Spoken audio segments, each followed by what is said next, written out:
કેમ છો વિદ્યાર્થી મિત્રો? આપણે આજે ગુજરાત માધ્યમિક ઉચ્ચતર માધ્યમિક શિક્ષણ બોર્ડ ગાંધીનગર તરફથી સપ્ટેમ્બર 2025 એટલે કે પ્રથમ પ્રશ્ન બેંક આપણને આપેલી છે, મૂલ્યાંકન 1 એટલે કે કેવા કેવા પ્રશ્નો હોય છે. આ જ પ્રશ્નો પૂછવા કે આ જ પ્રશ્નો હોય એવું નથી, પણ પ્રશ્ન કેવા પૂછવા જોઈએ અને કઈ રીતે પૂછવા જોઈએ એનું માર્ગદર્શન છે. તો મોટાભાગના શિક્ષકો આનો ઉપયોગ કરે છે, કારણ કે આ પ્રશ્નો ખૂબ જ સારી રીતે બનાવવામાં આવેલા છે, અધ્યયન નિષ્પત્તિના આધારે તૈયાર કરેલા છે. એટલે દરેક વિદ્યાર્થીને ધ્યાનમાં રાખીને પ્રશ્નો તૈયાર થાય છે. બધા જ પ્રશ્નો અઘરા નથી બનતા, બધા જ પ્રશ્નો સરળ નથી બનતા. તો આમ દરેક વિદ્યાર્થીનું લેવલ જળવાઈ રહે, એની રહેલી અંદર ક્ષમતા બહાર આવે, એને અનુરૂપ દરેક પ્રશ્નો પૂછવામાં આવેલા હોય છે. તો આ પ્રશ્નો કેમ પૂછવા અને કેવા પ્રકારના હોઈ શકે, તો એની ચર્ચા આપણે આની અંદર કરવાની છે. તો આપણે ધોરણ 12 સામાન્ય પ્રવાહ વિષય છે વાણિજ્ય વ્યવસ્થા અને સંચાલન, ટૂંકમાં આપણે એને BA તરીકે પણ ઓળખવામાં આવે છે. તો એની આપણે ચર્ચા કરશું. અહીં આપણે પ્રશ્નપત્ર તૈયાર કરવાની સૂચના છે, એની સાથે આપણે ધ્યાનમાં લેતા નથી. અભ્યાસક્રમ ખાસ ધ્યાન, કારણ કે એકમ કસોટીનો જે અભ્યાસક્રમ છે ને વિદ્યાર્થી મિત્રો, એ 31 ઓગસ્ટ સુધીનો છે. તો એ મુજબ પ્રશ્નપત્ર પ્રમાણે નથી, આ આપણને પ્રથમ પરીક્ષાનો અભ્યાસક્રમ આપી દીધો છે. એટલે કે 1 થી 7 પ્રકરણો આપી દીધેલા છે. એટલે કે આપણને પ્રથમ પરીક્ષાની અંદર પણ આ પ્રશ્નો ખૂબ જ મદદરૂપ બની શકે છે. તો પ્રકરણ 1 નો સમાવેશ છે સંચાલનનું સ્વરૂપ અને મહત્વ. બરાબર, તો એમાં આટલા મુદ્દાઓનો અમે સમાવેશ કરેલો છે. સંચાલનની વ્યાખ્યાયિત કરે છે, વ્યવસ્થાપનના સ્વરૂપો, સંચાલન કઈ બાબતોનો વ્યાપક અને સતત બનાવે છે તે સમજાવે છે. ધંધાકીય વ્યવસ્થાના સ્વરૂપોને અસરકારક કે રીતે સંચાલિત કરવાના મહત્વ વિશે ચર્ચા. તો આમ અલગ અલગ બાબતો એની અંદર આવરી લીધી છે. ત્યારબાદ છે સંચાલનના સિદ્ધાંતો. દરેક ક્ષેત્રમાં સંચાલનના સિદ્ધાંતો આપણને લાગુ પડે છે, તો એનું પરીક્ષણ કે ભાઈ કઈ રીતે લાગુ પડે છે તેની બાબતને ધ્યાનમાં લીધી છે. ત્યારબાદ છે પ્રકરણ નંબર 3 આયોજન, પ્રકરણ નંબર 4 વ્યવસ્થા તંત્ર, પ્રકરણ નંબર 5 કર્મચારી વ્યવસ્થા અને પ્રકરણ નંબર 6 ધોરવણી અને પ્રકરણ 7 અંકુશ. એટલે ટૂંકમાં 1 થી 7 પ્રકરણો લીધા છે અને આ આપણો પ્રથમ પરીક્ષાનો અભ્યાસક્રમ પણ છે. બરોબર, પ્રથમ પરીક્ષાનો શું છે? અભ્યાસક્રમ છે તેમ આપણે કહી શકાય. બરોબર, તો એના માટે પણ આપણે આ વિભાગ એટલે કે વિભાગ આ પ્રશ્ન બેંકના રહેલા પ્રશ્નો ખૂબ જ મહત્વના છે તેમ આપણે કહી શકાય. અન્ય વ્યક્તિઓ પાસેથી કામ લેવાની કળાને શું કહે છે? અન્ય વ્યક્તિઓ પાસેથી કામ લેવાની કળાને શું કહેવામાં આવે છે? આયોજન, સંચાલન, દોરવણી કે સંકલન? તો એનો જવાબ શું બને છે? સંચાલન. બરોબર, કે અન્ય વ્યક્તિ પાસેથી કામ લેવાની કળાને શું કહેવામાં આવે છે? સંચાલન તરીકે ઓળખવામાં આવે છે.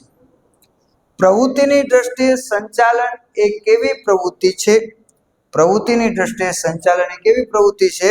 સર્વવ્યાપી, બિનકાર્યક્ષમ, ધ્યેય નિર્ધારણ કે પારદર્શક?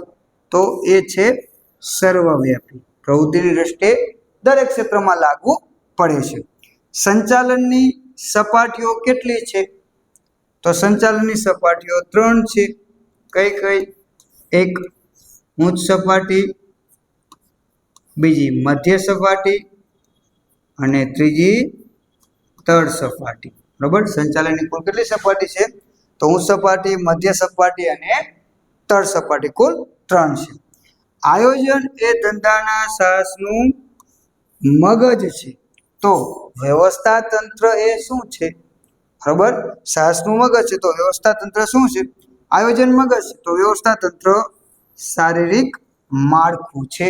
બરોબર, કર્મચારી વ્યવસ્થા પૂછાય તો હાથ પગ છે.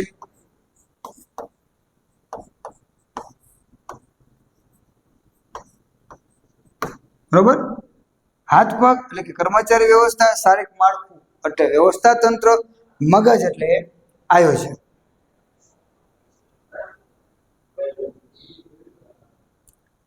સંચાલન વિચારધારાઓને કોને જંગલ તરીકે ઓળખાવી છે? એટલે કે સંચાલનની વિચારધારાને જંગલ તરીકે કોને ઓળખાવી છે?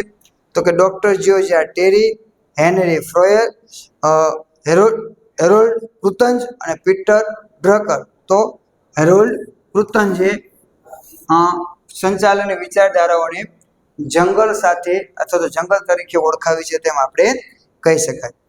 આધુનિક સંચાલનના પિતા કોને કહેવામાં આવે છે? કોની વાત કરી છે? આધુનિક. ધ્યાન રાખજો. વૈજ્ઞાનિક સંચાલનના પિતા તરીકે કોણ? આધુનિક સંચાલન પિતા તરીકે કોણ? સામાન્ય સિદ્ધાંત આપનારના પિતા તરીકે કોણ? એ નથી પૂછાતું, પણ બે છે આપણે, બરોબર છે. આધુનિક પૂછાય તો પીટર એફ ડ્રકર, પણ વૈજ્ઞાનિક સંચાલનના સિદ્ધાંત પૂછાય, વૈજ્ઞાનિક સંચાલનના પિતા તરીકે જો ઓળખવામાં આવે તો એ છે ફ્રેડરિક ટેલર. સામાન્ય સંચાલનના સિદ્ધાંતો કોણે આપ્યા છે? તો કે હેનરી ફ્રોય. રૂઢિગત પદ્ધતિમાં મજૂરો હુકમ અનુસાર કામ કરવા માટે ટેવાયેલા હતા, એટલે શું? કે હુકમ મુજબ કામ કરવા માટે rule of orders, rules of law, તો રૂલ્સ ઓફ થંબ, કાઉન્ટ આપણો જવાબ બને છે. આયોજનમાં નક્કી કરેલા ઉદ્દેશોને પાર પાડવા ઉપયોગમાં લેવાતી યુક્તિ એટલે શું? શું કીધું છે કે આયોજનમાં નક્કી કરેલા ઉદ્દેશોને પાર પાડવા માટે લેવામાં આવતી યુક્તિ એટલે શું?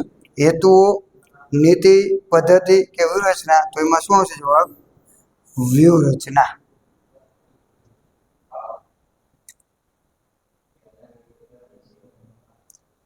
આયોજનને કોની સાથે સંબંધ છે? ભૂતકાળ, વર્તમાન, ઉત્પાદન કે ભવિષ્ય? તો આયોજનને કોની સાથે સંબંધ છે? ભવિષ્ય સાથે સંબંધ છે, કે આવનારા સમય સાથે આપણે આયોજન કરવી છે. કે આપણે 12મા ધોરણની અંદર છે તો કે 26 તારીખે 26/2/2026 જે આપણું પહેલું પેપર છે એને ધ્યાનમાં રાખીને આપણે અત્યારથી તૈયારી કરવી છે. એટલે કે ત્યારે પરીક્ષા આપવાની છે એની તૈયારી આપણે આખું વર્ષ કરવી છે. એટલે કે ભવિષ્યને ધ્યાનમાં રાખીને આપણે આયોજન કરવી છે. કે દરરોજ વાંચવી છે, વાંચવાનો સમય આપવી છે, વ્યવસ્થા ગોઠવી છે, ભણવા જવી છે, આ બધું આયોજનમાં આવી ગયું. એકમનું જીવન ધ્યેય નક્કી કરતી યોજના કઈ છે? એકમનું જીવન ધ્યેય નક્કી કરતી યોજના કાયમી યોજના, વ્યૂહાત્મક યોજના, સુનિયોજિત યોજના કે એક ઉપયોગી યોજના? તો કે જીવન ધ્યેય નક્કી કરતી યોજના એટલે કે વ્યૂહાત્મક યોજના. ખબર? વ્યવસ્થા તંત્રની પ્રક્રિયાનો પ્રથમ તબક્કો. કોની વાત કરી છે? વ્યવસ્થા તંત્રની પ્રક્રિયાનો પ્રથમ તબક્કો હેતુઓની સ્પષ્ટતા કરવી, કાર્યોની યાદી તૈયાર કરવી, વિભાગીય હોદ્દાઓને લાયકાત નક્કી કરવી કે સત્તા અને ફરજોની સોંપણી?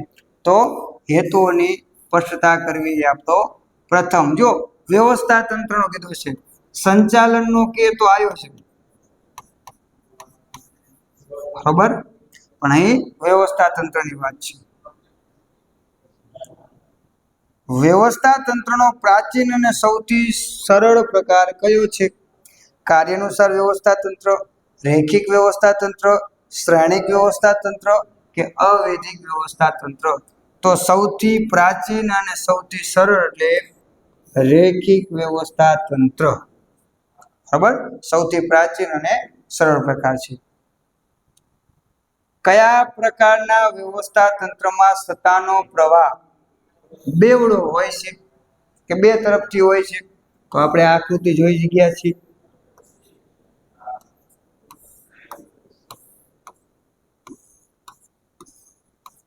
બરોબર, અહીં પણ મેનેજર અને અહીં પ્રોજેક્ટ મેનેજર.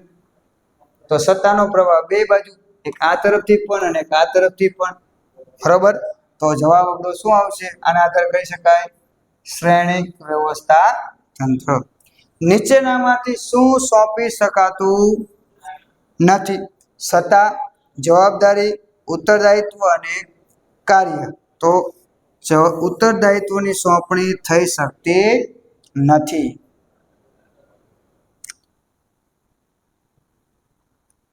કર્મચારીઓની ભરતી માટેનું કયું પ્રાપ્તિ સ્થાન બાહ્ય પ્રાપ્તિ સ્થાન નથી, મતલબ 3 છે 1 નથી.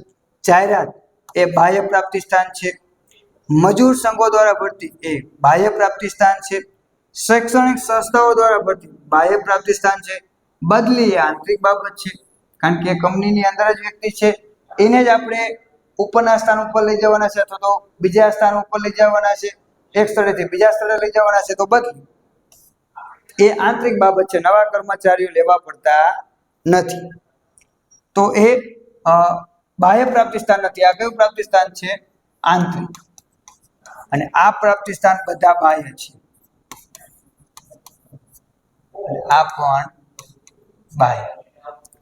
ઉચ્ચ સપાટીના અધિકારીઓની પસંદગીની વિધિ કેવી હોય છે? કોની વાત કરી છે?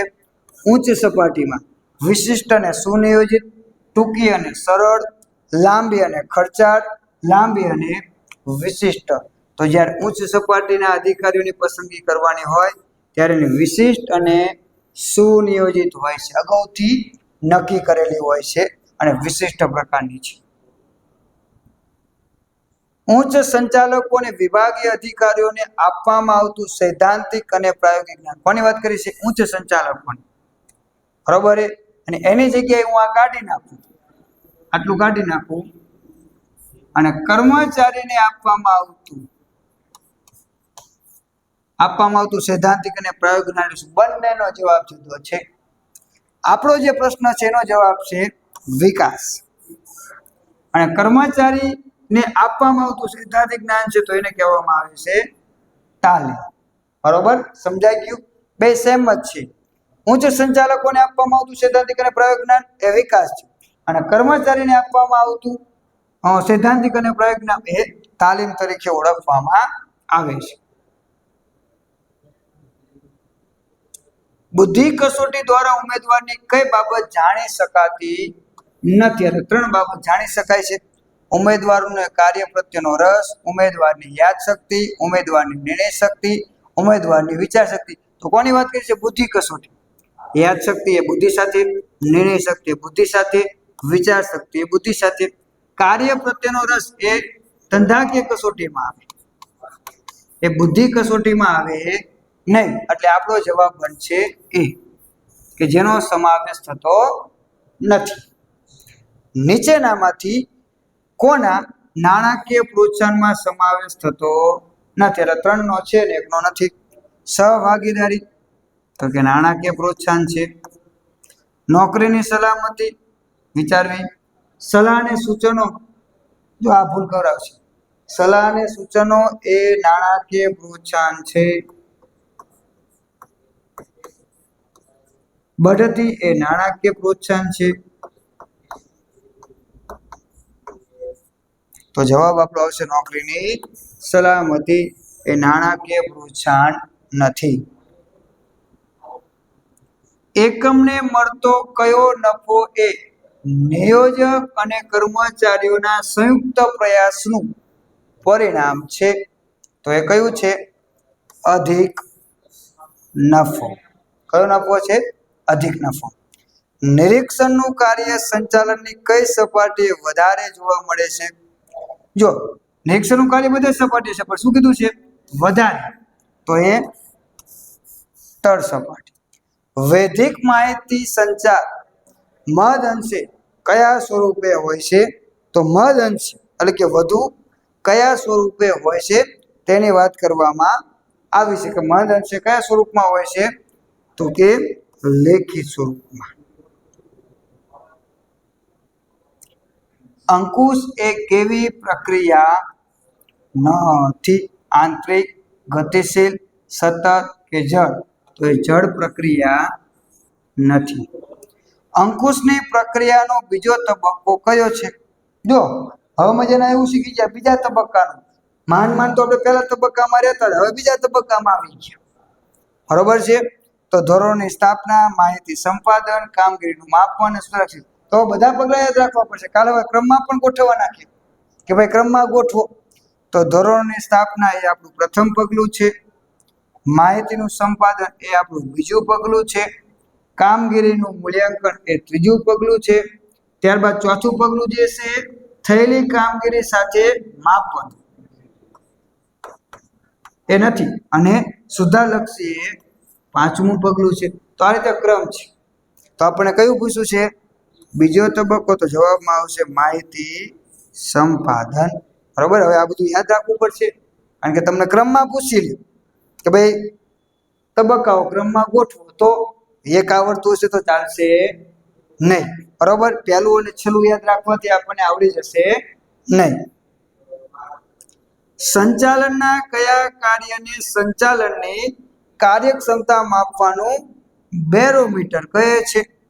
આયોજન, દોરવણી, કર્મચારી વ્યવસ્થા કે અંકુશ? તો એ જવાબમાં આવશે અંકુશ. જવાબની અંદર શું આવશે? અંકુશ. બરોબર. સમજાઈ ગયું? તો આ હતા આપણા વિભાગ એના પ્રશ્નો. આવા જ પ્રશ્નો તમને પહેલી પરીક્ષામાં એકમ કસોટીની અંદર તમારા શિક્ષકો દ્વારા પૂછવામાં આવતા હશે. બરોબર.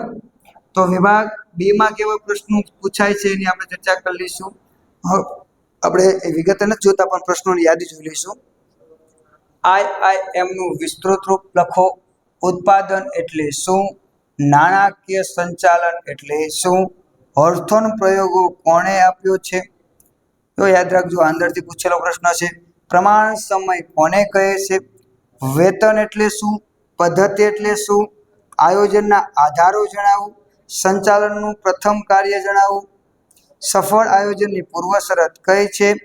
વિકેન્દ્રીકરણ એટલે શું?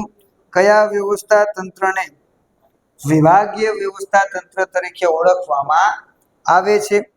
વૈધિક વ્યવસ્થા તંત્ર એટલે શું? જવાબદારી એટલે શું? વર્તમાન સમયમાં મોટા ભાગના એકમો હવે કર્મચારી વ્યવસ્થાના વિભાગને કયા વિભાગ તરીકે ઓળખતા થયા છે? પસંદગીની પ્રક્રિયામાં ઉમેદવારની તબીબી તપાસનો મુખ્ય હેતુ જણાવો. IIT નું વિસ્તૃત નામ, ઓલા પણ IIM હતું ને આયા છે IIT. ભરતીના 2 કારણો જણાવો. માત્ર 2 કારણો છે. દોરવણી એટલે શું? નિરીક્ષણ કોને કહે છે? માહિતી પ્રેષણ એટલે શું? પદ્ધતિ એટલે શું? વિચલન એટલે શું? અને અંકુશની પ્રક્રિયામાં ધોરણો એટલે શું? અને અંકુશ એટલે શું? તો આવા પ્રશ્નો આપણને પૂછાયેલા છે. તો વિદ્યાર્થી મિત્રો, આવા પ્રશ્નો ઉપર આપણે ધ્યાન આપશું અને આ પ્રશ્નોના જવાબ શું છે મેળવવાનો પ્રયત્ન કરશું. આપણને સમય મળશે એટલે આપણે આ બધાના પ્રશ્નોના જવાબ છે આપણે તમને જણાવશું. પણ અત્યારે આપણે એકમ કસોટી ચાલે છે એટલે એમાં આપણે કેવા કેવા પ્રશ્નો છે તો એ પણ તમારે ખાસ ધ્યાનમાં લેવાના છે. સંચાલનથી સમાજને કયા લાભ મળે છે? એ 2 ગુણમાં પ્રશ્ન છે. વૈજ્ઞાનિક સંચાલન એટલે શું? હુકમની એક વાક્યતાનો સિદ્ધાંત સમજાવો. આયોજન ખર્ચાળ છે, શા માટે? ધંધાકીય કસોટી અને મનોવૈજ્ઞાનિક કસોટી દ્વારા શું જાણી શકાય છે? ભરતી એટલે શું? દોરવણીના તત્વોની યાદી આપો. સારા નેતાના માનસિક ગુણો જણાવો. અંકુશ કઈ રીતે આંતરિક પ્રક્રિયા ગણાય? અને અંકુશ એ ગતિશીલ પ્રક્રિયા છે, કેવી રીતે? તો આ પ્રશ્ન છે. ત્યારબાદ છે વિભાગ ડી ની અંદર પૂછાયેલા પ્રશ્નો. વિદ્યાર્થી મિત્રો, તો એ જોઈ શકાય છે 3 ગુણના પ્રશ્નોમાં. સંચાલન એક વિજ્ઞાન છે, સમજાવો. માનવ સંસાધન સંચાલનનું લાક્ષણિકતાઓ જણાવો. કોઈ પણ 6 મુદ્દા જણાવવાના છે. હેનરી ફ્રોએ ઔદ્યોગિક સાહસની વહીવટી પ્રવૃત્તિઓને કયા 6 ભાગમાં વહેંચી છે? તો એને વિગતે સમજાવવાની છે. પીટર એફ ડ્રકરનું સંચાલન ક્ષેત્રે પ્રદાન જણાવો. એ પણ લખવાનું છે. એક ઉપયોગી અને આકસ્મિક યોજના સમજાવો. બરોબર. 2 પ્રશ્ન છે. એક ઉપયોગી અને આકસ્મિક યોજના, 2 અલગ અલગ છે. બંનેના ... ગુણ છે. અવૈધિક વ્યવસ્થા તંત્રની લાક્ષણિકતાઓ સમજાવો. જો સમજાવવો છે અને કોઈ પણ 6 મુદ્દા સમજાવવાના છે. જો 3 ગુણના પ્રશ્નમાં 3 મુદ્દા સમજાવો એવો નિયમ નથી. આયા 6 મુદ્દા સમજાવવાના છે. બરોબર. સત્તા સોંપણીનું મહત્વ સમજાવો. કોઈ પણ 3 મુદ્દા, તો અહીંયા 3 મુદ્દા છે. ભરતીના આંતરિક પ્રાપ્તિ સ્થાનો સમજાવો. કોઈ પણ 3 મુદ્દા છે. આયોજન અને અંકુશ વચ્ચેનો સંબંધ સમજાવો. કોઈ પણ 3 મુદ્દા છે. અંકુશની પ્રક્રિયાના તબક્કામાં સુધારલક્ષી પગલા વિશે, તો એક સુધારલક્ષી પગલા વિશે સમજાવવાનું છે. બાકીના પગલા સમજાવવાના નથી. બરાબર. અને વિભાગ એ આપણે જોઈ લઈશું.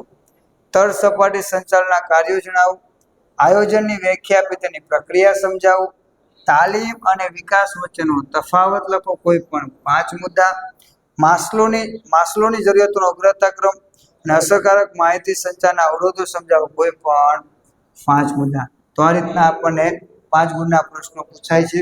તો વિદ્યાર્થી મિત્રો, અહીં આપણે એકમ કસોટીની અંદર અભ્યાસક્રમ જે છે એ 6 ચેપ્ટર સુધીનો અભ્યાસક્રમ છે.